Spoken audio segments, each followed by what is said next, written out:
was something more of like a coming of age, romantic hero kind of image. So I really had to take that risk and leap of faith to really surprise myself as an actor. Because I felt like even in the last few years I was getting very stale, I was getting repetitive, I was getting bored of myself. So sometimes you have to, take the path less traveled for me as an actor. To really surprise myself and to be less skilled and really just be in chaos. Chaos sometimes is important to create. Does it mean you have to turn down what would be a box office success for a role that you viscerally feel for? Yeah, I think, like I said, being safe is very boring. And if, as an actor, you find it boring, the audience is 100% going to feel, bored watching you. So it's very important to constantly reinvent yourself, constantly be a part of different stories. I'm always looking for, especially in India, when I meet directors, when I meet young kids who direct a movie, I'm so interested in their life and where they come from. It's because I really have this, this city growing up exposure, but the heartland of my country where the real stories are coming from. I'm so far removed from it that I'm always borrowing it from my directors or the people I meet. So when I meet somebody who's really kind of rooted, from a different part of my country, I'm always more attracted to those stories than someone who I've Let's talk about playing Sanjay Dutt. How did you approach this role? Thank you. I love that. How did you approach it as a character and not as a way to imitate him? Because obviously he's such a well-known figure.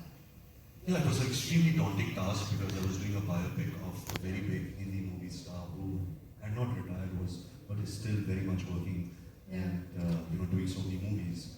I've known Mr. Sanjay Dutt since I was born. He's been a dear family friend, and I've always looked up to him. He's the only actor whose poster I had in my cupboard. So kind of life came full circle when I was offered this film by Mr. Rajkumar Hirani, one of the finest filmmakers we have. And the way he was telling his story, it was all there on paper. I just had the responsibility, not the burden, but the responsibility to portray him in the best way possible. I had to make him human. I was very particular about not making him caricaturish because Sanjay Dutt always had a style, and if you kind of just push it a bit too much, it becomes caricaturish. So it was hard initially, to kind of find the right balance. But sometimes, like I said about inspiration, this was another movie I was really inspired, because working with Rajkumar Hirani, essaying Mr. Sanjay Dutt's role, who's had such a colorful life, and it was a story which I believe that people could learn from. He was not something that you could aspire to be, but he made so many mistakes in his life. And I think that was the tagline of the film also, something on the lines of all the mistakes make the best story. So yeah, it was a film which came to my life at the right time. I remember I was going through a very low phase. A lot of my films didn't do well, like Bombay Velvet Pesham, Jeddah Jasoos, Tamasha, and then came Sanjay Dutt, the movie Sanju. So it came at the right time in my life. The director and me really partnered very well on the film. We matched our energies, and I was really happy.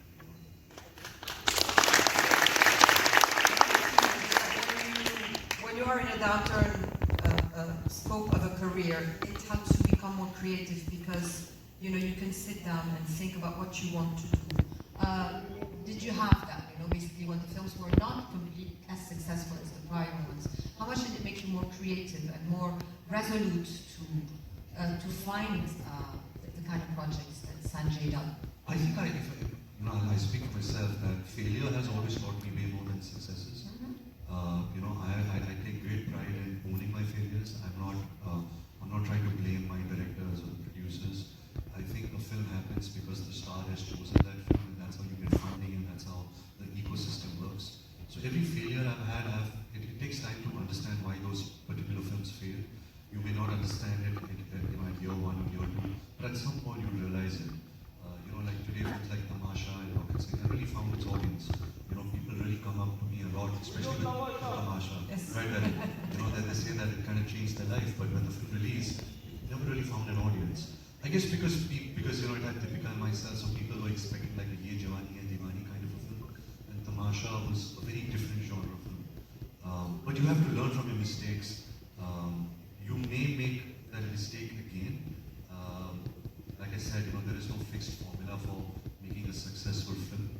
So you just have to go to work every day, give your best, you know, involve yourself as much as you can.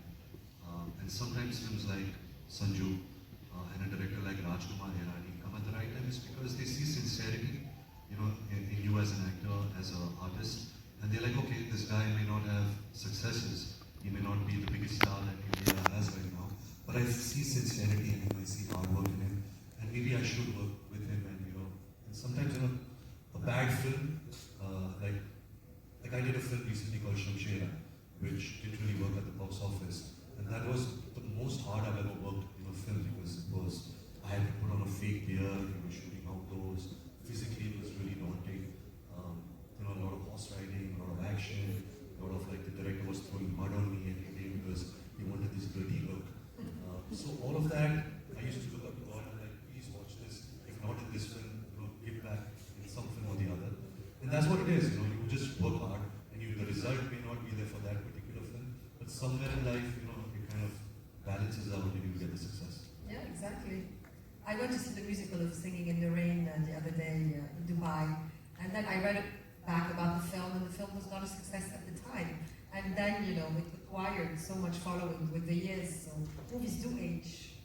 And that's why you become a producer as well, because, you know, it gives you a huge array of projects that you can look at for yourself and to also empower younger talent. So at what point did you decide that you wanted to be a producer? You know, to be honest, I took it for granted that I could produce a film because I was a successful actor. But I realized while producing the film that producing is not a skill set that I have. You know, it requires a very different skill set. You know, you've got to be a people person, you've got to organize, you've got to put the whole project together, you've got to see it all the way through to release. So I produced a film called Jeddah, which again didn't work at the box office. But again, it was a film that I believed in and partnered with Anurag Basu, the director I had worked with on Perfume. So the failure didn't disappoint me, but I realized around that time that I probably don't have the skill set of being a producer. Never say never, I may produce films in the future. But then I was like, it was a good realization, you know, that maybe my place in the world right now is to be an actor. I aspire to direct movies, and maybe later on produce movies, but it made me realize that I'm not a producer at the moment. But you have Arcade Productions, so tell us just a little bit about that and the projects that you would have with it. But right now, Arcade Production there are no projects in the Arcade Production, Arcade Films Production. It was a studio that was started by my grandfather, Yes. Mr. Raj Kapoor. He directed, produced, acted, edited in a movie at the age of 24. You know, I'm 42 and I've only acted. It just shows that what kind of passion, what kind of talent that man possessed. It's his 100th birthday on the 14th of December. And there's a festival. Yes, we kind of restored his films, and we are hosting a film festival from the 13th to the 15th all over India to show his films. I also believe that, you know, sometimes it's really sad that, of course, Raj Kapoor was one of the few, but there are so many artists of that generation who are forgotten. You know, if you ask the new generation, if they knew Raj Kapoor, or my other family members like Shami Kapoor and Shashi Kapoor, they've probably never heard of them or watched a movie or a song of them. So I think, you know, as artists, I'm really thinking about, you know, this initiative to really remind, you know, the newer generations of older artists and their contribution to cinema, because they're forgotten. The roots really come from them, and if you don't understand the roots, how will we ever grow? So that's something that I'm really passionate about. Absolutely beautiful.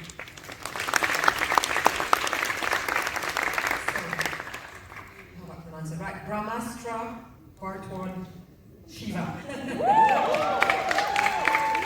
How much do you enjoy making movies at that large scale, basically? I went to see the musical in Mumbai this summer at the Ambani Center, and the musical in itself is so joyful. Like huge. It must be a pleasure to do that, but probably a challenge. Well, I think there is an advantage and disadvantage. Advantage being that, you know, big ticket movies, as we say, you know, which has scale and has action, everything actually. A Hindi commercial film has all the ingredients in it. But shooting Brahmastra Part 1 Shiva was really tough because it was the first time that I, and actually we, the director, Alia, myself,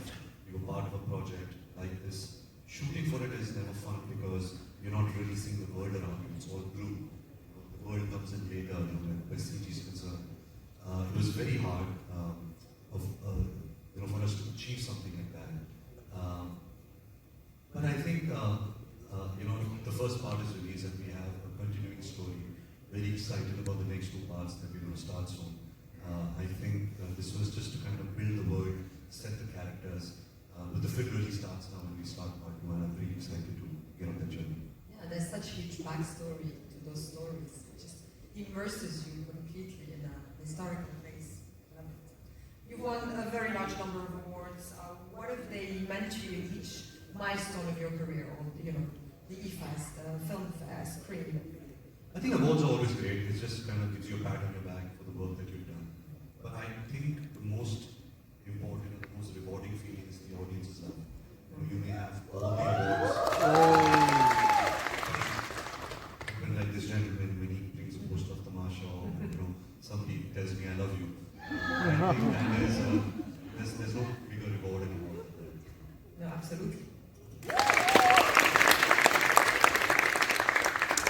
So tell us about Ramayana and Love and War, which are coming up. So the films I'm working on currently is Ramayana, which is the greatest story ever.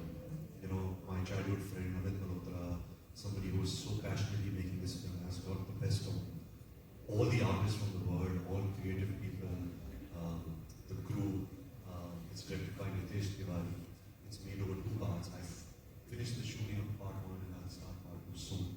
But just to be part of that story, I'm so humbled to be playing essay in Lord Ram's role. It's a dream for anyone, especially for me. And it's a film that has everything. It's truly what Indian culture is about. It teaches you good versus evil, about family dynamics, about husband-wife dynamic. So I'm very, very excited about that. I've just started a film called Love and War with Mr. Sanjay Leela Bhansali, who I'm making a movie again after 17 years.